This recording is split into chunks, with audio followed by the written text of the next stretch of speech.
D'accord. Bon, alors, je vais faire une petite présentation comme je viens de faire. Donc, on est le club OSINT Éveil de l'AEGE, l'Association des étudiants de l'École de guerre économique. Cette interview sera animée par Louis Gourville, que vous voyez à votre écran. Et nous recevons ce soir Madame Assia Elarchi, qui est ingénieure en cybersécurité et qui nous parlera de son expérience au dernier Challenge Trace Labs. Alors, si vous ne connaissez pas d'inquiétude, on va tout expliquer ce soir. On parlera d'OSINT, de comment se former à l'OSINT, comment s'entraîner, euh, toutes ces bonnes choses. Alors, je vous souhaite une bonne conférence, une bonne interview plutôt, je précise. Et si vous avez des questions, mettez-les dans le chat et on y répondra à la fin. Sinon, gardez-la en tête et vous pourrez la poser à voix haute à la fin.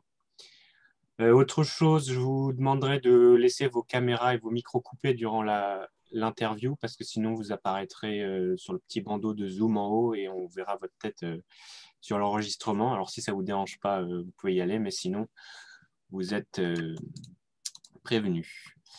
Merci beaucoup d'être là et Louis, je te passe la main. Bonne interview. Merci Clément. Alors Assia, est-ce que tu es là? Je suis là, ouais. Tu m'entends bien? D'accord. Ouais, parfait. Génial. Est-ce que t'as une petite présentation à nous, juste à mettre en fond Yes. de ce que tu m'as dit? J'ai un petit support. Je vais essayer de le mettre si ça Hop. arrive.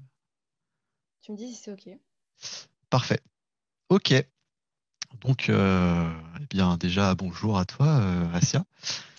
Bonsoir. Je te remercie d'avoir accepté de participer à cette petite conférence qui va tourner autour de l'OSINT et notamment de la gamification autour de la montée en compétences. Euh, Premièrement, on va parler un petit peu de toi. Quel est un peu ton parcours scolaire? D'où est-ce que tu viens réellement? Écoute, j'ai commencé avec un DUT en génie électrique et informatique industrielle. Donc, on appelle ça un DUT GE2I. Et après, j'ai décidé de me réorienter en informatique pure en intégrant une école d'ingénieur. Donc, j'ai intégré l'ESIEA. Et j'ai ensuite décidé de me spécialiser en cybersécurité en 5e année, en allant sur le campus de Laval, où il y a aussi un laboratoire de virologie. Et du coup, après tout ça, j'ai décidé d'intégrer le ministère des Armées en tant qu'ingénieur en cyberdéfense. D'accord, ok. Très, très beau parcours. Très bonne école d'ingénieur, hein. Je dis ça parce qu'en fait, je viens de la même promo que Cassia, donc c'est pour ça. Ouais. C'est pour ça. Très bien. Tu nous as expliqué un petit peu ton parcours. On sait donc maintenant que tu viens un petit peu du monde cyber. Mais comment as-tu réellement découvert l'OSINT? Parce que le monde cyber, c'est quand même enfin, c'est pas très éloigné, mais c'est pas forcément la première facette qu'on vient exploiter quand on est ingénieur cyber, quoi. C'est vrai, je suis totalement d'accord avec toi. Moi, personnellement, j'ai toujours un peu été dans le domaine de l'osine sans vraiment savoir que je faisais, enfin, que j'étais dans ce domaine-là. Euh, J'aimais bien un peu fouiner sur les réseaux sociaux. Je me lançais toute seule des challenges de GeoInt comme ça, via des photos que je trouvais sur Internet, etc. Mais c'est que une fois que j'ai eu des cours en école d'ingénieur, d'OSINT et de Cyber Threat Intelligence que je me suis rendu compte que c'était un domaine à part entière qui existait et qui était aussi, on va dire, complémentaire à la cybersécurité. Notamment, comme tu dois le savoir, dans le pentest, l'OSINT, c'est super important, la phase de reconnaissance. Euh, En CTI aussi, ça peut vachement aider l'OSINT. Et du coup, voilà, c'est grâce à tout ça que j'ai pu découvrir l'OSINT. D'accord, ok. Euh, et donc tu as découvert l'OSINT il n'y a pas longtemps, en fait. Tu peux nous en dire un peu plus justement sur comment tu as découvert justement l'OSINT et notamment à travers un projet que tu as effectué à l'ESIEA. Ah oui, c'est vrai, oui.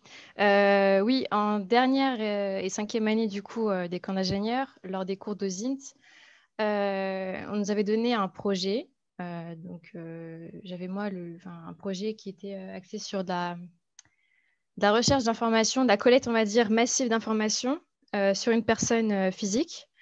Et donc, le but, au début, c'était juste de collecter des données qui semblaient pertinentes sur une personne qu'on nous avait donnée avec, à moi et mon binôme. Et l'objectif, c'était d'automatiser les recherches, la collecte et d'en produire un rapport. Mais nous, de notre côté, on s'est aussi donné deux autres objectifs. Je sais, c'est pas bien, mais le but aussi qu'on s'est donné, c'était de trouver l'identité de la personne derrière le pseudo. C'était une blogueuse sur qui on devait travailler. Et du coup, le but, c'était de trouver son identité à la fin, mais aussi d'anonymiser nos requêtes, par exemple, sur Tor. Et on va dire que ce projet-là m'a permis de découvrir un peu euh, le Zint qu'on peut faire via les réseaux sociaux, l'automatisation de la collecte d'informations, etc. Voilà. D'accord. Et du coup, ça t'a plu, quoi. Ce projet, il t'a vraiment plu. Oui, clairement, oui. Découvrir un peu on appelle ça le sock mint, du coup, le Zint qui est appliqué, qui se fait via les réseaux sociaux. Ça m'a beaucoup plu de découvrir cette facette-là de l'OSINT. Le challenge aussi, forcément, se fixer des objectifs qu'on arrive ensuite à atteindre. Mais ce qui m'a plu aussi, c'est de découvrir les challenges, pas au sens ludique du terme, mais les challenges inhérents à l'OSINT, comme par exemple la fiabilité des informations qu'on trouve sur Internet. Parce que lorsqu'on collecte une grande quantité d'informations, il faut savoir évaluer si ces informations-là sont fiables. Et on ne va pas se cacher qu'une analyse humaine est super importante lorsqu'on fait ça. Et ça m'a vraiment beaucoup plu. Et c'est ce qui me plaît globalement en fait dans le domaine de l'OSINT, pas que via ce projet-là, mais ce qui me plaît aussi, c'est aussi le fait que l'OSINT ait une utilité différente en fonction du domaine dans lequel on est. Par exemple, on fait partie des forces de l'ordre, d'une ONG, qu'on est un journaliste ou des pentesters, tout le monde utilise l'OSINT, mais à des fins différentes et via des moyens différents. Et ça, c'est ça qui me plaît en fait. D'accord. Ok.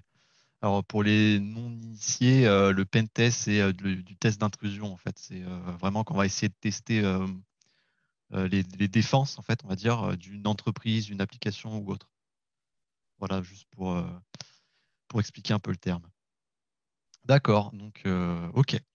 Et est-ce que tu as récemment fait un projet que tu as vraiment apprécié en termes d'OSINT? Si oui, est-ce que tu peux nous expliquer? Euh, c'est pas vraiment un projet, mais c'est des CTF auxquels je participe. Ouais, Par exemple, il y a le CTF Trace Labs auquel j'ai récemment participé. Et concrètement, en fait, c'est un abus de langage quand je dis CTF, mais en fait, on appelle ça des sessions de recherche. Ces sessions de recherche-là sont organisées par un organisme qui s'appelle Trace Labs. Donc, c'est un organisme à but non lucratif d'origine canadien, qui a pour but, en gros, d'organiser des sessions de recherche pour trouver des informations non recensées sur des personnes qui sont réellement disparues et qui peuvent ensuite aider les enquêteurs, qui peuvent aider ensuite à faire aussi avancer les enquêtes via l'identification d'éléments nouveaux et qui peuvent du coup aider les familles affectées. Et ce que j'ai aimé dans cet événement-là, c'est le fait de pouvoir faire de l'OSINT dans un environnement encadré. Donc, on n'a pas, il y a plusieurs règles qu'on doit respecter. Il y a un objectif commun, c'est de trouver des informations sur des personnes réellement disparues, euh, tout en étant quand même encadré. Donc, en fait, oui, c'est un CTF, mais on n'a pas le droit. Il y a plein de choses qu'on n'a pas le droit de faire. Par exemple, on n'a pas le droit de faire des approches actives. Donc, on n'a pas le droit de rajouter des membres de la famille de la personne disparue sur les réseaux sociaux. On n'a pas le droit de liker du contenu publié par la personne disparue, par exemple. Il y a ça aussi doit des vraiment sites. rester, enfin, comme si il ne s'était rien passé, quoi. C'est vraiment, voilà. Exactement, ouais. C'est pour pas altérer non plus les investigations des vrais enquêteurs. On n'a pas le droit aussi non plus de faire du reset de mot de passe. Et le but, c'est de collecter du coup un maximum d'informations. Euh, on fait ça quand même de manière. En fait, on est dans un cadre compétitif, hein. C'est ça qui motive les troupes, c'est ça qui donne souvent envie aussi aux gens de participer à Trace Labs. Parce que les informations qu'on trouve, font partie de certaines catégories qui sont prédéfinies par l'organisation TraceLabs. Par exemple, si on trouve des informations sur des membres de la famille de la personne disparue, ça coûte 20 points. Si on trouve une photo où la personne apparaît avec un tatouage que les enquêteurs n'ont pas recensé, ça, je ne sais plus, ça doit coûter 150 points, par exemple.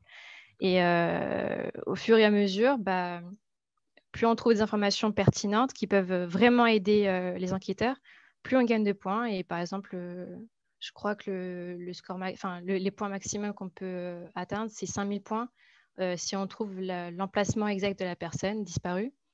Et donc voilà, c'est le genre de CTF auquel je participe. J'aime beaucoup et voilà, grosso modo, c'est l'un de mes derniers projets. Enfin, c'est pas un projet, mais bon, c'est l'un des derniers CTF auquel j'ai participé. D'accord. Et tu as participé notamment aussi à celui de Brest.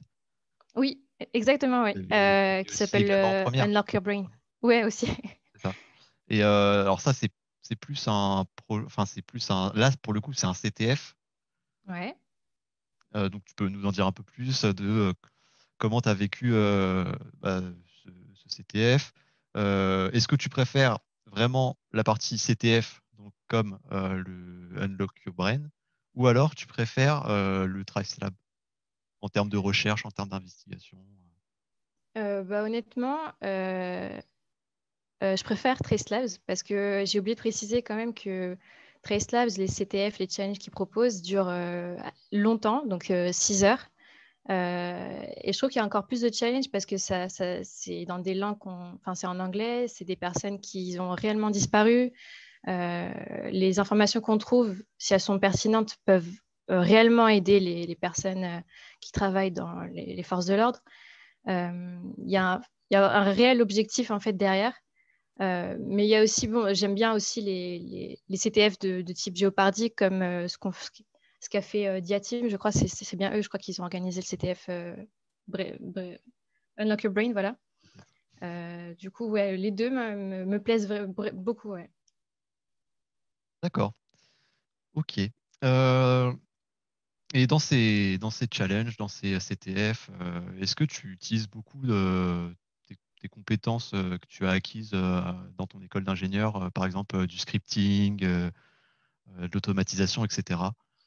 Ah oui, Est-ce que totalement, oui. est-ce que c'est Ouais. une condition nécessaire pour pour faire de l'OSINT? Savoir automatiser des outils Oui, et des enfin, process. ouais, c'est ça, c'est faire de la programmation, etc. Honnêtement, pour être transparente avec toi, j'ai jamais eu à développer un outil. La plupart des outils, des meilleurs outils en OSINT sont facilement trouvables sur GitHub, par exemple. On ne va pas réinventer la roue. À chaque fois que tu as une idée en tête d'outil, tu es sûr que la plupart du temps, à 80% du temps, tu trouves l'outil sur GitHub, quoi, qui existe déjà, qui est déjà tout fait. Donc, non, ce n'est pas une condition pour faire des investigations et être pertinent dans ses recherches. D'accord. Ok. Donc on va continuer dans les questions. Comment on passe d'un statut, on va dire, débutant, parce que tu nous l'as dit, ça fait que très récemment, tu as appris l'existence en fait de cette discipline. Euh, comment on passe du statut débutant à la première place d'un gros challenge international lié à l'OSINT, notamment TraceLab? Eh bien, comme le titre de la conférence l'indique, c'est totalement grâce à du coup, à la gamification de l'OSINT. Tout s'est fait majoritairement grâce à des challenges. Euh, Donc, j'ai pu m'entraîner, par exemple, il y a des challenges sur Internet qui existent, par exemple, des challenges quotidiens de GeoInt. Donc, le but, c'est via une image, de trouver l'emplacement exact où a été prise la photo. Donc, par exemple, il y a des challenges quotidiens qui sont publiés sur Twitter par le compte QuizTime, je crois. Il y a ensuite, par exemple, il y a aussi les challenges de Sector 035, je crois, qui ont pour but de faire deviner à des personnes des éléments via le Zint et d'échanger les réponses et les questions via des mails. Ça, c'est super intéressant comme concept. Il y a aussi des challenges qu'on peut retrouver sur Hack the Box qui sont pas mal. Donc, on peut améliorer ses compétences déjà via des challenges. Ensuite, en participant à des CTF comme Unlock Your Brain, Trace Labs et plein d'autres encore. Mais aussi, surtout, en se faisant du réseau, en parlant avec d'autres personnes pour pouvoir échanger des connaissances, des outils. Et moi, je recommande vivement à des personnes qui s'y connaissent pas encore en OSINT et intégrer des communautés, par exemple comme OSINT-FR, qui est une des plus grandes communautés en France et qui dispose d'un serveur Discord sur lequel on peut trouver beaucoup de ressources super pertinentes dans plein de domaines, sur le dark web, la crypto, etc. Sur le SOCMINT aussi, la Strat Intel. Enfin, vraiment, c'est la communauté où il faut vraiment être pour être sûr de rien rater à l'actualité liée en rapport avec l'OSINT. Il y a aussi la communauté Projet Fox, Searchlight, Open Facto, qui est une association qui propose du contenu, des formations, etc. Vraiment, vraiment intéressant.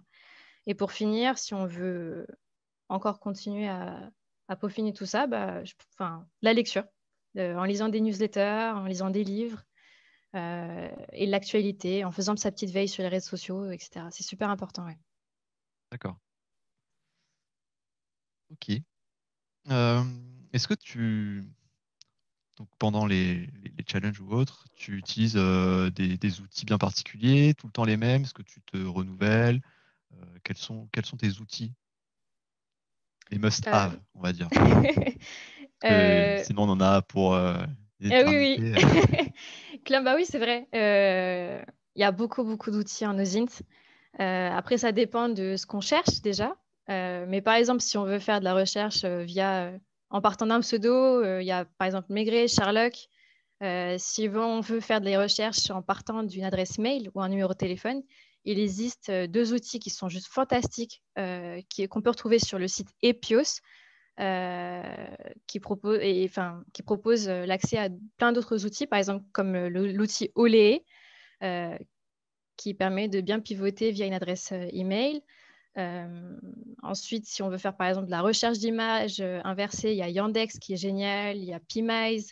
Et après, ça dépend aussi du budget qu'on a. Si on a les moyens, on peut utiliser Maltego, l'Empire et des transformations sur Maltego, par exemple, comme SocialLink, qui est vraiment une transfo super, super efficace qui permet de pivoter de manière optimale, etc., qui sont juste géniaux. Donc, les outils que je viens de citer sont les must-have, on va dire.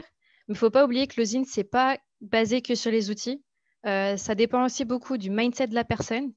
Et ça demande beaucoup de patience, de la rigueur, de la curiosité, mais aussi beaucoup, beaucoup d'organisation.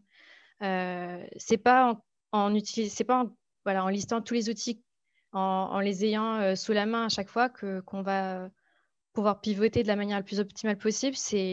Faut bien s'organiser, il faut avoir une stratégie en tête quand on se lance dans une investigation, mais il faut aussi organiser son travail et ses outils aussi. Et moi, je recommande vivement à des personnes qui débutent de constituer des bons bookmarks. Moi, par exemple, pour pas perdre les outils que j'utilise régulièrement, j'utilise une page StartMe. J'ai aussi mes propres flowcharts qui me permettent de savoir à quel moment je dois pivoter, en partant de quelle information je peux aller vers ci, vers ça. Et moi, c'est ce que je recommande aux personnes qui souhaitent se lancer en usine, c'est de penser que l'usine, c'est pas basé que sur les outils. C'est ça, il y a une certaine méthodologie à adopter en fonction du cas qu'on aborde, en fait. Clairement, oui. C'est du cas par cas aussi. Tu peux pas. Enfin, les flowcharts, je parle de flowchart, mais c'est pas non plus une obligation parce que il y a des investigations où tu peux pas appliquer, on va dire, un flowchart directement, quoi. Je vois.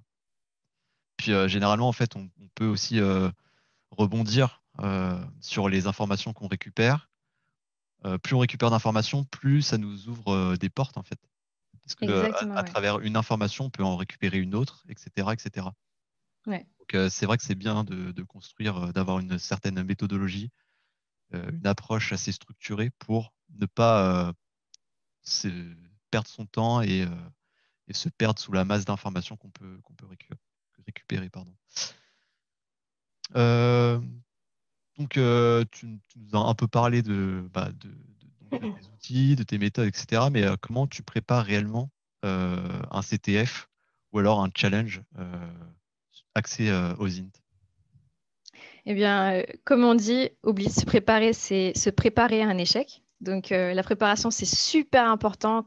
Peu importe le thème du CTF qu'on est sur le point de commencer. Mais moi, avant un CTF, on va dire que le mindset, c'est super important. Euh, et notamment, par exemple, je vais rester sur le thème des CTF de Trace Labs, euh, parce que c'est différent des CTF qu'on a en cybersécurité aussi. Il faut, en fait, il faut déjà établir une stratégie.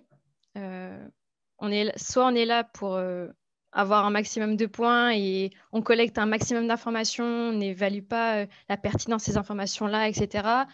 Soit on est là, on collecte beaucoup d'informations, mais après on fait le tri, etc. Soit on essaye d'aller à l'essentiel à chaque fois et voilà, ça dépend de la stratégie de la personne.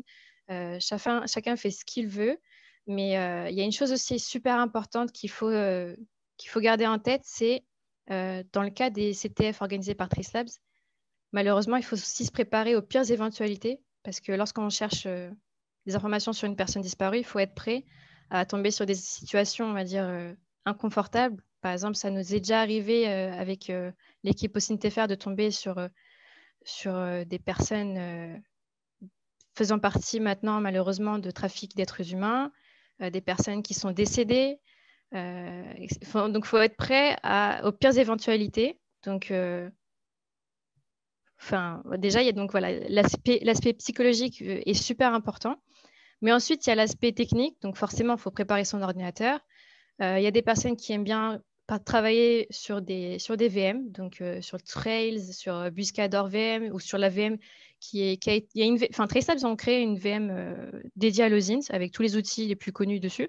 Donc, enfin, si ça plaît à certaines personnes, voilà, ça peut être une possibilité. Mais moi, personnellement, je garde mon ordinateur à moi, je travaille sur Windows. Euh, donc voilà, j'installe les outils qu'il me faut, mais bon, c'est vrai que pour certains outils, comme j'utilise beaucoup Olé, j'aime bien avoir une petite VM à côté sur laquelle je lance des outils que je pense avoir besoin. Ensuite, par exemple, il y a aussi les réseaux sociaux. Il faut avoir des sock puppets. Donc, sock puppet, c'est un mot qu'on utilise en anglais pour définir tous les faux comptes qu'on a sur les réseaux sociaux. Je tiens quand même à rappeler que légalement, on a le droit de créer des faux comptes tant qu'on reste sur une identité totalement fictive, faux nom, faux prénom et fausse photo. Donc moi, je crée des identités totalement fictives, mais je prends aussi soin de prendre des photos. Je les scrape pas sur Internet, je les prends pas à quelqu'un d'autre. Je les crée via des intelligences artificielles.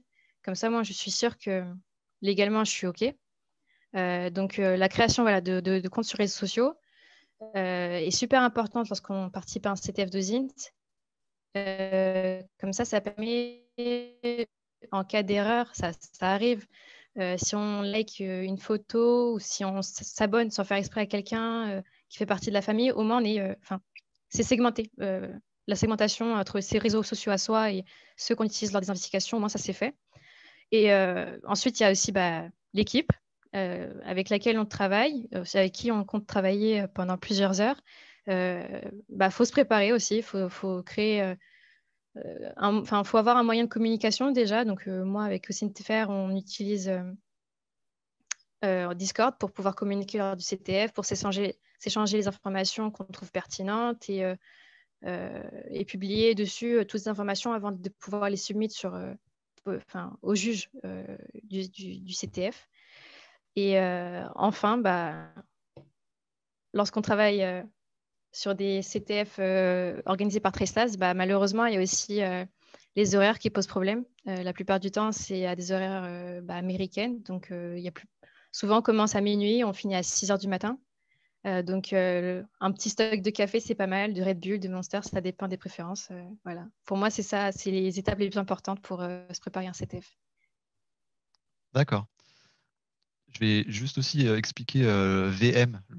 Le terme VM, c'est des Oui. machines virtuelles. C'est en fait des machines qui sont émulées sur son propre ordinateur et en fait, ça permet d'avoir plusieurs systèmes d'exploitation sur son PC. Voilà. Ça permet de cloisonner en fait la partie donc ordinateur personnel de l'ordinateur, on va dire, plus investigation. Voilà. Donc pour le CTF, par exemple, TriceLab, je sais qu'il existe des sessions d'entraînement. Donc c'est lors de ces sessions d'entraînement que tu vas pratiquer, tu vas t'entraîner justement pour ce genre de CTF. Exactement, oui. Il y D'accord. a d'ailleurs sur le Discord de la communauté au CNTFR, tous les mois, on organise des sessions de recherche fictives, enfin, pas fictives, pardon, mais en utilisant des cas de personnes réelles disparues en Europe, en France. Et c'est comme ça qu'on s'entraîne aussi de notre côté en attendant le prochain Trace Labs. D'accord. Et ça, donc ça a lieu tous les mois. Et le prochain, il est quand? Tu sais ou... Le prochain Trace Labs, non, on n'est pas encore au courant, mais on sait que c'est environ tous les mois, donc ça va bientôt arriver, je pense. D'accord. Parfait. Parfait, parfait. Donc ensuite, on va continuer sur une nouvelle question. Qu'est-ce que tu recommanderais pour un débutant qui n'a aucune compétence en informatique pour acquérir de l'expérience? Par où on commence? Parce que, comme on le disait tout à l'heure, bah, on va avoir tendance à s'orienter directement vers des outils, sachant qu'il y en a une pelletée.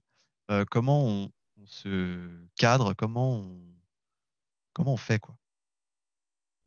Bah, pour une personne qui est pas vraiment dans le domaine encore enfin, qui est pas dans le domaine de l'informatique, je lui recommanderais déjà de se pencher un peu sur la différence entre Windows, Linux et différents systèmes d'exploitation déjà pour comprendre comment ça fonctionne, pour ensuite pouvoir utiliser des outils qui sont disponibles que sur Linux, pour pouvoir apprendre à les lancer correctement, à utiliser Python. Donc voilà, déjà commencer à regarder un peu les systèmes d'exploitation, regarder un tout petit peu vite fait les différents programmes de programmation comme Python, principalement pour pouvoir savoir et comprendre comment on lance un outil. Ensuite, sur les systèmes, sur les moteurs de recherche, je recommande vraiment aussi de s'entraîner à faire du dorking. Donc, c'est apprendre à utiliser des petits mots-clés sur Google, Bing, tout ça, pour trouver des informations exactes, pertinentes, qu'on recherche directement. Par exemple, il y a des mots-clés, par exemple, qui permettent de trouver directement tous les fichiers qui sont au format PDF sur Internet. Donc, le dorking, c'est super important. Mais aussi, je recommande de la lecture et de l'entraînement. Donc, comme La, la lecture. les... La lecture, pardon, tu as Ouais, de la lecture. des exemples je sais pas, de blogs, de trucs qui pourraient justement alimenter les connaissances d'un débutant? Personnellement, je lis la newsletter de Sector 035 toutes les semaines. Donc, ça, je crois que ça sort tous les lundis. Il propose, on va dire, un petit résumé de l'actualité liée à l'OSINT chaque lundi. Et je trouve que ça, vraiment super intéressant déjà et ça permet de faire sa veille en fait toutes les semaines. Ensuite, je recommande aussi d'intégrer les communautés que j'ai citées précédemment, donc aussi TFR, Projet Fox et Searchlight, pour pouvoir suivre l'actualité, pouvoir poser les questions à des personnes qui s'y connaissent, découvrir les nouveaux outils que les personnes de ces communautés-là développent. Euh, et du coup, de faire encore continuer sa veille en fait sur ces Discord, par exemple. D'accord. Une communauté assez active justement ouais, sur OSINT-FR qui aide beaucoup les nouveaux inscrits. Donc, il faut vraiment pas hésiter à partager ses questions et autres. Clairement, oui, c'est vrai. Ok. J'aurais une question qui est un peu plus, on va dire, axée éthique. L'OSINT, c'est quand même, c'est quand même un pouvoir, je vais appeler ça comme ça, entre guillemets, hein. Mais est-ce que c'est pas, peut pas y avoir des débordements? C'est-à-dire que on va avoir la capacité de trouver des informations parfois super personnelles euh, sur une personne, et après on peut en faire de ce qu'on veut, quoi. On peut faire du chantage, on peut les revendre, etc. Est-ce que enfin, comment toi tu vois la chose? Question un Euh, peu dure, hein. Bah, je suis d'accord avec toi. Malheureusement, c'est comme tout, il y a des dérives qui sont possibles. Des personnes qui s'amusent à faire du doxing en partant des informations publiques et en allant de plus en plus loin pour trouver des informations de plus en plus personnelles et privées. Il y a aussi des personnes qui s'amusent à faire du password reuse. Donc, en gros, le principe, c'est de trouver dans des bases de données de mots de passe qui ont leaké, qui ont fuité. Euh, et de réutiliser ces mots de passe-là pour pouvoir accéder à des comptes sur les réseaux sociaux appartenant à une personne. Mais bon, c'est comme tout. Euh, ça dépend du côté dans lequel on se met. C'est vrai qu'il y a des dérives, malheureusement, et ça peut aller très loin. Ça peut même être dangereux. Ça peut avoir un impact sur la sécurité physique de la personne, etc. Donc, ouais, ça dépend après du côté dans lequel on se met. Très bien. Euh, En termes de, on va revenir sur le challenge, enfin, le CTF Trace Lab. Est-ce que tu peux nous en dire un peu plus sur la notation, notamment parce que tu nous as parlé un petit peu, genre dès qu'on va trouver une image qui va relever des informations personnelles d'une personne que les autorités n'avaient pas vues, ça va marquer des points. Est-ce qu'il y a une grille vraiment établie? Qui est-ce qui va juger ça? C'est les autorités directement? C'est l'association qui s'occupe de ça? Du coup, alors, en fait, avant chaque Trace Labs, lorsque les inscriptions sont ouvertes, on propose aux gens de soit s'inscrire en tant que participant, soit en tant que juge. Et en gros, cette année, enfin, non, la dernière fois, le dernier Trace Labs, pardon, il y avait près de 300 participants qui participaient au CTF, mais il y avait aussi une équipe de, je sais plus, 150, 200 personnes qui avaient le rôle de juge. Et en gros, lors d'un Trace Labs, euh, on collecte des informations, on évalue leur fiabilité, leur pertinence, donc on appelle ça la cotation d'information.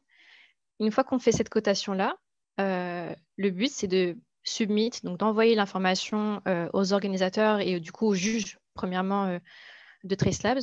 Mais ce qui est important, c'est de leur expliquer du coup la pertinence de l'information, où on l'a trouvée, et souvent aussi ils nous demandent un screenshot pour pouvoir faciliter leur travail.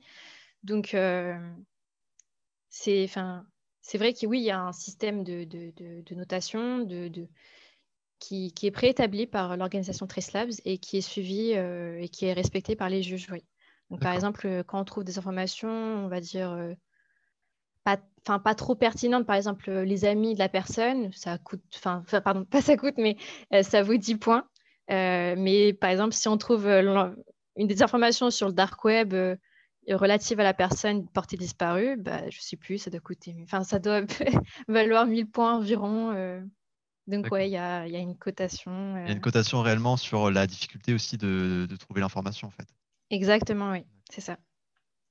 Et est-ce que chaque équipe a les mêmes cas, les mêmes personnes à rechercher? Oui, Oui. on a tous les mêmes cas et chaque fois, on a entre 5 et 12 et on a les mêmes cas, oui. Et ce qui est bien, c'est que euh, après un CTF, on peut en parler dans notre équipe, mais malheureusement, on ne peut pas non plus échanger des informations, faire de write-up, tu vois, pour expliquer aux personnes extérieures ce qu'on a fait, comment on s'y est pris, etc. Donc, les CTF de Tracelab sont intéressants, euh, mais malheureusement, on ne peut pas faire de write-up, échanger nos techniques exactes et tout. Ça, c'est l'inconvénient majeur, par contre. D'accord. Et ça dure quoi? 6 heures? Et en 6 heures, est-ce qu'on a réellement de temps de trouver énormément d'informations sur les 5 à 12 cas? est-ce qu'on a le temps réellement de finir, même si on ne peut pas réellement finir quelque chose? Parce que si, si on veut passer 15 heures sur une affaire, on passe 15 heures et puis voilà. Comment on change de dossier? Euh, Déjà, ça dépend du nombre de personnes qu'il y a dans l'équipe. Donc, le maximum, c'est 4 personnes. Euh, Après, en fait, ça dépend de l'organisation de l'équipe. Personnellement, l'équipe officielle d'OSINT-FR, on est à chaque fois 4. Et donc, il y a des fois où on se lance tous sur le même cas. Et au final, il y en a certains qui finissent rapidement par vouloir travailler sur un autre cas. Et c'est OK. Il n'y a pas de problème. En fait, on a 6 heures. On fait notre maximum à chaque fois pour chacun des cas. Mais après, ça dépend aussi du cas sur lequel on travaille. Par exemple, je ne vais pas te cacher que pour les personnes qui sont jeunes, les personnes portées disparues qui sont assez jeunes, c'est assez facile de trouver leur profil sur les réseaux sociaux, de trouver des informations pertinentes, etc. Mais malheureusement, pour les personnes un peu plus âgées euh, qui n'ont pas vraiment eu de réseaux sociaux, etc., ça devient plus compliqué. Donc, ça donne, malheureusement, je vais te dire la vérité, mais ça donne moins envie de chercher. Ouais. Parce qu'on se dit, bon, ouais, je vais pousser les investigations, je vais passer plusieurs heures sur ce cas-là. Mais après, est-ce qu'on est sûr derrière de pouvoir trouver des informations? Et ça, c'est Ouais, compliqué à gérer. Ouais. est-ce que c'est pas une perte de temps au final, quoi? C'est pas une perte de temps. Ouais. Enfin, ça l'est ton objectif, c'est d'avoir un score, un score super haut, avoir un badge. Parce que oui, il y a un système aussi de badge. Euh, les, les personnes qui arrivent enfin, la première place gagnent un black badge. Si son objectif, c'est d'avoir un badge et un score, voilà, oui, c'est vrai que c'est un peu, enfin, on s'en fout un peu. Mais si toi, dans ta tête, tu te dis, bon, ok, là, je suis là pour aider les familles, pour aider les forces de l'ordre, etc., c'est pas la même stratégie, c'est pas la même chose. Ouais. D'accord. Mhm. Ouais, je vois. Et alors, le badge, tu as parlé d'un badge. Le badge, c'est une récompense plutôt honorifique au final. Ça a rien de. Alors, on ne t'entend plus. Ouais, c'est exactement. C'est un badge digital déjà. D'accord. Tu m'entends? Oui, là, c'est bon. Enfin, ça coupe, Ouais, mais vas-y, continue. désolée.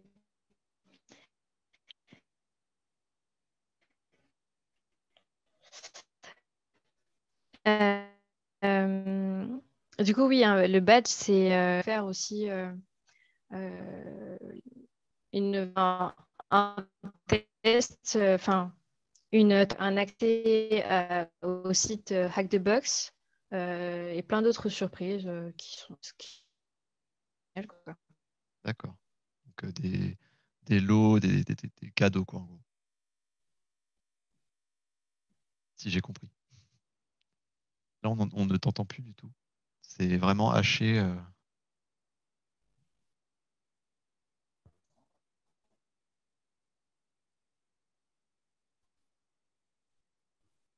En attendant qu'Asia je revienne, je vais essayer de lire les questions.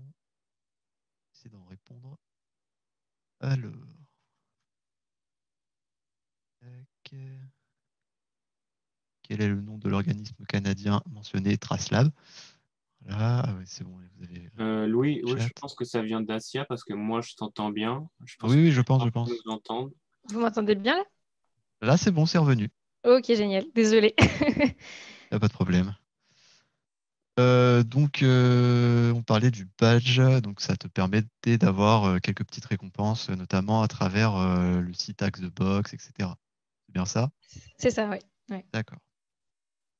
Ok.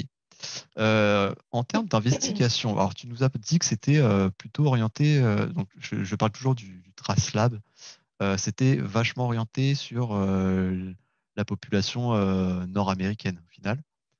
Est-ce que c'est, pour toi, vu que tu as fait les deux, tu as fait des investigations en France et donc avec Trace Lab, des investigations donc soit au Canada, soit aux États-Unis, pour toi, c'est plus simple de récupérer des informations euh, en France ou alors aux États-Unis, enfin sur des personnes en France ou sur des personnes aux États-Unis.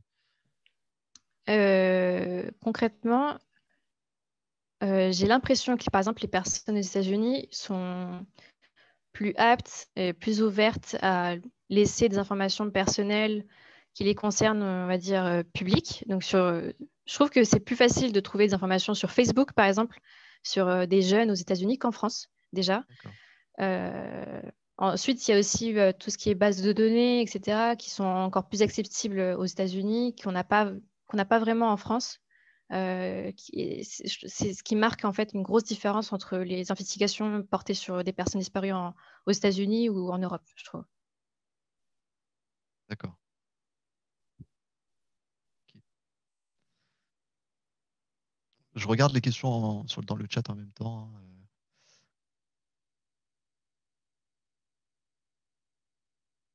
Alors, il y a une question, c'est est-ce que tu peux nous expliquer ce qu'est un pivot en termes ouais, voilà. Alors, pivoter, concrètement, c'est partir d'une information qu'on a euh, pour en trouver une autre. Donc, par exemple, aujourd'hui, il est possible, à partir d'une adresse email, de pivoter sur l'adresse email et de trouver un compte LinkedIn. Trouver ensuite, via le compte LinkedIn, via le nom de la personne, le nom et le prénom, de pouvoir pivoter et de trouver un compte sur les réseaux sociaux, de tomber ensuite sur un numéro de téléphone, etc. En gros, pivoter, c'est partir d'une information pour en trouver une autre et ainsi de suite. Très bien. J'en ai une autre. Les tools d'OSINT, à part deux, trois outils, ça a un vrai intérêt? Ça a un vrai intérêt ou pas? Est-ce qu'au final, on ne peut pas trouver des informations sur Internet juste en faisant du dorking, donc de la recherche par mots-clés? C'est totalement possible. Après, ça dépend du temps qu'on a, de l'objectif qu'on a aussi. Euh, Il y a des personnes qui utilisent par exemple des outils comme Maltego qui font limite le café. Et enfin, ça dépend des objectifs qu'on a déjà. Mais c'est vrai qu'on n'est pas obligé de passer par des outils pour trouver des informations pertinentes, pour pivoter de manière optimale, etc. Oui, c'est vrai qu'on peut se contenter de Google, de Dorquet, de deux, trois outils, mais après, ça dépend de nos objectifs, de ce qu'on cherche, de ce qu'on souhaite trouver, etc. Ça dépend de la situation et on va dire que c'est un peu limite du cas par cas après. D'accord. Là, il y a d'autres questions qui arrivent. Euh, Est-ce qu'on pourrait revenir sur la gamification? Comment ça marche? Quel objectif? Quels moyens? Quels sont les facteurs clés pour motiver les joueurs? Alors, la gamification, l'objectif, c'est de rendre ludique l'apprentissage d'une thématique. Donc ici, c'est de l'OSINT. Moi, je trouve que l'OSINT, ça s'apprend encore mieux lorsqu'on pratique. Donc, c'est comme la cybersécurité, hein. C'est via les CTF, via des challenges, etc., qu'on améliore ses compétences, ses connaissances, etc. Et donc, la gamification, en gros, voilà, ça a ce but-là, c'est de rendre ludique l'apprentissage et la maîtrise d'outils, de techniques. Et voilà. D'accord. Ça fait un peu comme RootMe pour ceux qui connaissent pour le côté cyber. C'est-à-dire qu'il existe des plateformes. Donc, tu as parlé aussi tout à l'heure de Hack the Box. Il y a Try Hack Me aussi qui fait quelques petits challenges sur le Zint. Et en fait, ça permet de récupérer des points. Et en fait, ces points nous permettent de monter dans le classement. Et donc, en fait, ça permet de voir un petit peu son niveau et se challenger, en fait. Se dire, bon, bah voilà, moi, je veux plus être dans les millièmes, je veux être dans les 500 premiers. Et donc, je vais continuer à apprendre, je vais monter en compétence en réalisant justement des petits challenges qui vont me rapporter des points et donc forcément me faire monter dans dans le scoreboard. Alors ensuite, comment assurez-vous votre sécurité lors de vos recherches aux INT? Ça, c'est une très bonne question. Alors, à titre personnel, je segmente au maximum euh, mes comptes personnels de mes sock puppets, donc de mes faux comptes, de mes comptes fictifs sur les réseaux sociaux. Mais il y a des personnes qui vont encore plus loin en utilisant un autre ordinateur, en utilisant machine virtuelle totalement déconnectée, qui n'a pas vraiment beaucoup de lien avec la machine sur laquelle elle est installée. Des personnes qui passent uniquement par Tor pour faire des requêtes sur Internet. Ça dépend de la personne, ça dépend de on va dire, de l'attention qu'on porte pardon, à son OPSEC. Donc, OPSEC, c'est le terme qu'on utilise pour désigner toutes les techniques qu'on utilise pour sécuriser, on va dire, son identité réelle. Et moi, personnellement, bon, voilà, sur Internet, je m'appelle Madame HTTPS. Donc voilà, clairement, je ne fais pas attention à mon OPSEC et pour moi, c'est OK, c'est pas grave. Parce que lors de mes investigations, j'arrive à segmenter totalement mon identité réelle, mon identité virtuelle de mes comptes, de mes sock puppets, grosso modo. D'accord. Et la suite de la question, c'était ne craignez-vous pas des représailles en fonction de la sensibilité de vos recherches? Bah, ça rejoint un petit peu ce que tu as dit, hein. Si, tout dépend de la sensibilité des recherches effectuées, quoi. Ouais. Par exemple, je souhaitais l'aborder après, mais il y a des personnes qui travaillent sur des personnes, on va dire, recherchées par les forces de l'ordre, donc par exemple par Europol. Euh, c'est vrai que si on ne fait pas attention, qu'on se connecte via son compte personnel sur Facebook, par exemple, qu'on retrouve la personne qui est recherchée par les forces de l'ordre et qu'on l'ajoute sans faire exprès ou qu'on like un post qu'elle a publié, là, oui, là, il faut faire un petit peu attention. Voilà, je recommande vraiment en fonction de ce qu'on cherche, euh, d'adopter les techniques, des outils, etc., qui sont adéquats en fonction de la sensibilité des informations qu'on est sur le point de trouver. Voilà. Très bien. On peut parler d'OPSEC, bah, c'est ce qu'on vient de faire. Donc, normalement, voilà, on a répondu.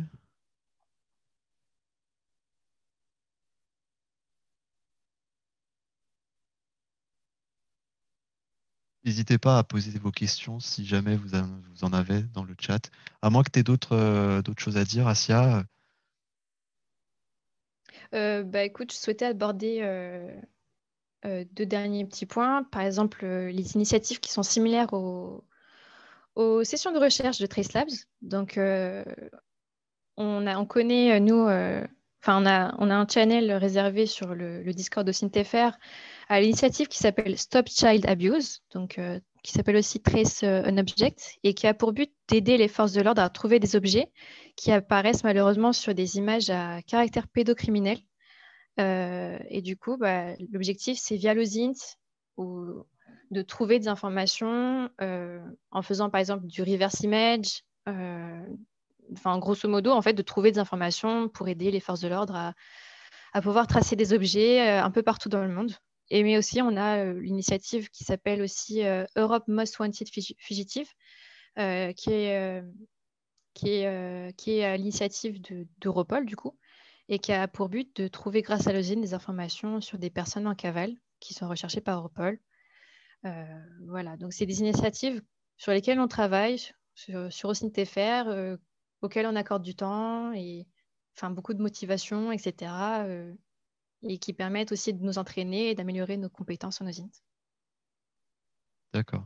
Et ça, tout le monde peut y participer ou... Oui, tout le monde peut y participer. D'ailleurs, le canal Stop Child Abuse est public, donc n'importe qui peut y venir pour aider la communauté à faire avancer les investigations, etc. Ouais. Donc oui. D'accord, très bien. Si vous avez des questions dans le chat, ou même si vous voulez activer votre micro et directement poser les questions, c'est le moment. Il nous reste une petite dizaine de minutes. Et Dupont de Ligomès. Ah, ça, Ah bah écoute, lui, oui, c'est plus compliqué. Il y a tellement d'informations sur lui qui sont pas fiables sur Internet, c'est des théories du complot, etc., que c'est limite du coup difficile de faire de l'usine sur lui, de trouver des informations pertinentes. Mais bon, je pense pas que ce soit impossible. Mais bon, oui, faut y dédier du temps. Pourquoi pas? et moi j'avais une question justement, c'était sur tes sources, en fait. Comment tu caractérises tes sources? Comment tu te dis, cette source, elle est fiable, celle-là un peu moins, et puis celle-là pas du tout? C'est l'expérience, c'est... Oui, en partie aussi. Il y a des sites, par exemple, dans le cadre, par exemple, des informations, il y a des sites sur les, enfin, où ça saute aux yeux, quoi. Que tu sais que le site, il n'est pas fiable, etc. Mais le but, c'est, pour déterminer si une information est fiable, c'est de la rechercher sur d'autres sources qui sont plus, enfin, fiables ou pas, en fait, et d'en déduire, en fait, soi-même si l'information l'est ou pas, en fait. C'est super compliqué de faire d'évaluer en fait l'information, de savoir si c'est OK de pouvoir l'utiliser pour pivoter, pour trouver d'autres informations. Mais ça l'est, on va dire que c'est un peu plus simple quand on est sur du SOCMID, donc de l'OSINT appliqué enfin, qui se fait via les réseaux sociaux, parce que, enfin, la plupart du temps, les profils sur lesquels on tombe sont créés par des vraies personnes, sauf si vraiment on travaille sur des informations où là, il faut partir du principe que tout peut être faux, comme tout peut être vrai. Enfin, c'est compliqué, quoi. Oui, c'est pas écrit cette info est sûre ou cette info n'est C'est pas sûre, ça. quoi. Une question de Doc Cali. Asia, quel était ton état d'esprit à la fin des recherches lors du dernier Trace Lab? Euh, Bah écoute, à la fin, en fait, on ne savait pas vraiment si on était sur le point de gagner ou pas. Moi, c'était ma 5e ou 6e participation. Et ouais, j'ai un peu l'esprit de compétition. Donc oui, je voulais être un peu dans le top 3, hein. Mais le problème, c'est qu'en fait, on avait un juge qui était super lent et qui prenait vraiment beaucoup, beaucoup de temps à évaluer les choses qu'on lui envoyait. Donc, c'était stressant. On ne savait pas où on était placé sur le classement, en fait. Donc, au début, ouais, c'était stressant, mais j'avais quand même passé un super bon moment. J'avais pu travailler avec des personnes qui ont des compétences diverses et variées, mais qui sont super calées en OSINT. Donc, déjà, ça, c'était génial. Euh, donc, c'était une belle expérience. Et en plus, ensuite, quand on a su qu'on avait gagné, on a pu être encore plus fiers de nous parce enfin, la dernière fois, on avait pu trouver des informations super pertinentes, travailler correctement en équipe. C'était top, ouais. D'accord. Et c'est ton premier Trace Lab officiel que tu as fait ou tu en as déjà fait avant avec ton équipe aux INTFR? Oui, je suis à ma 5e ou 6e participation, D'accord. mais officiellement, je crois que ça doit être la 3e fois où je participe. Non, la 2e, je pense que je participe au nom de CNTFR, ouais. D'accord. Ok. Et vous êtes arrivé avec combien de points d'avance? 4000 points. On les a explosés. Très bien. 4000 points, je crois, ouais. 4000. Et vous aviez combien en tout en points? 12 000. 12 000. D'accord. 12 Oui, 000 donc, points, ouais. effectivement, belle perf. Merci. Une question de Foued. Le canal Stop Shield Abuse se trouve sur Discord. Oui, il se trouve sur le Discord OSINT Au FR. CNTFR, oui. Exactement. Une question de Ant. Dans quel métier peut-on faire de l'OSINT? Alors, déjà, on peut faire de ZINT lorsqu'on fait partie de certaines branches des forces de l'ordre. Je sais qu'il y a des policiers, des gendarmes qui font ça. Dans les armées aussi, dans le renseignement. Ensuite, c'est possible aussi de faire ça lorsqu'on est journaliste ou détective. Euh, on peut aussi ensuite pouvoir faire de l'OSINT lorsqu'on travaille dans la threat intel, euh, lorsqu'on est dans des associations spécialisées, dans le fact-checking par exemple. Mais je connais aussi des personnes qui ont créé leur boîte, qui travaillent à 100% dans le domaine de l'OSINT et pour qui ça marche très bien.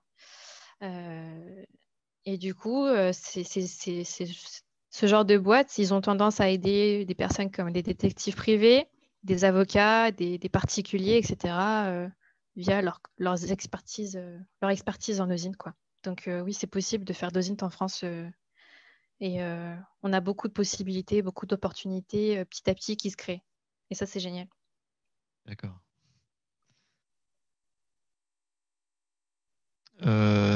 Steven DF qui nous demande êtes-vous sur l'exercice interarmé de cyberdéfense DEFNET 2021 qui débute aujourd'hui? Non, malheureusement, non. Non, pas cette année, non. Et tu l'avais fait, la DEFNET?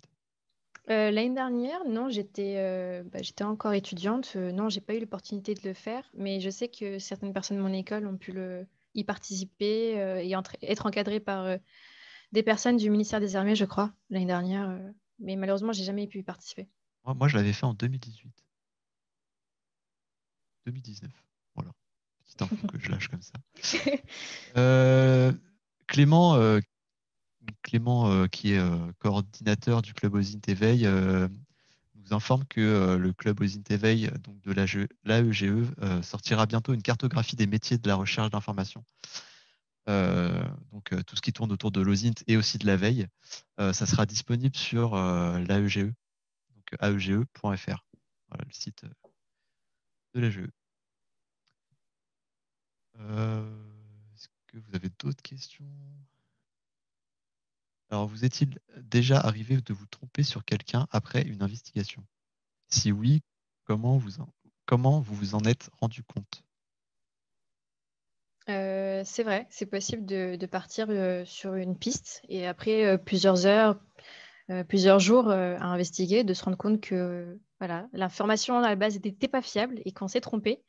Mais c'est OK, on a juste perdu du temps, mais c'est bien. C'est en faisant des erreurs qu'on apprend et qu'on apprend ensuite à mieux évaluer les informations sur lesquelles on pivote, à améliorer ses compétences en OSINT, etc. Et ça m'est déjà arrivé et c'est normal, je pense.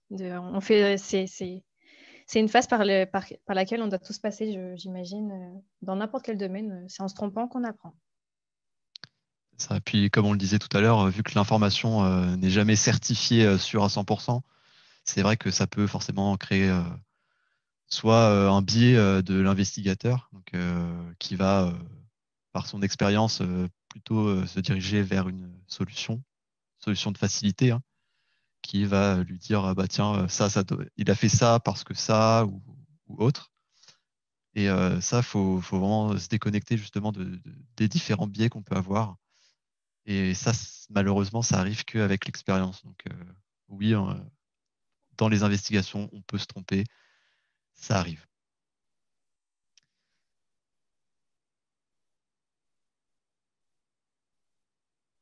Plus d'autres questions. Donc, si vous avez plus de questions, on va pouvoir clore la conférence ici. Hop, je reviens.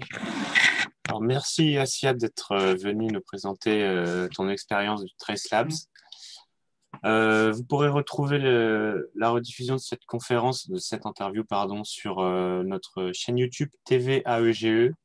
Je vais écrire le nom dans le chat. TV AEGE, toujours AEGE, hein, Association des étudiants de l'école de guerre économique. Si vous voulez retrouver aussi tous les outils dont on a parlé aujourd'hui, il y en a beaucoup. Je vous invite à vous rapprocher de la communauté Discord FR, OSINT FR sur Discord. Je crois que j'ai tout dit. Je vais faire un peu de pub pour notre prochaine conférence qui sera le 7 avril.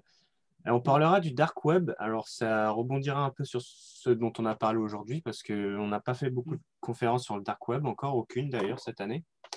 On recevra une analyste OSINT qui travaille régulièrement sur le dark web et on expliquera les fondements du dark web. On démystifiera la différence entre dark web, deep web, clear web. Donc, ce sera une conférence qui sera dédiée aux débutants, à ceux qui n'y connaissent rien. Mais je pense aussi que ceux qui connaissent quelque chose pourront y trouver leur compte, puisqu'on parlera un peu des investigations qu'elle mène sur le dark web.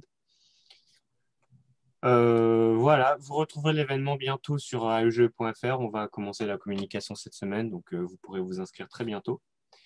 Merci encore à Sia d'être venu. Merci à Louis pour l'animation de cette interview. Puis Louis, je te laisse peut-être le mot de la fin, ou Assia, si tu veux rajouter quelque chose. Moi, j'ai rien à rajouter, hormis merci à vous de m'avoir invité et merci pour votre attention. Et je vous invite à rejoindre les communautés que j'ai citées lors de cet échange-là. Merci beaucoup. Je t'en prie, merci à toi. Moi, je vais mettre un petit mot aussi. Merci à ça d'avoir accepté de venir. Puis merci à vous tous d'être venus nous écouter. Puis je vais vous souhaiter une bonne soirée. Voilà. Bonne soirée à tous, au revoir. Au revoir. Au revoir, bonne soirée.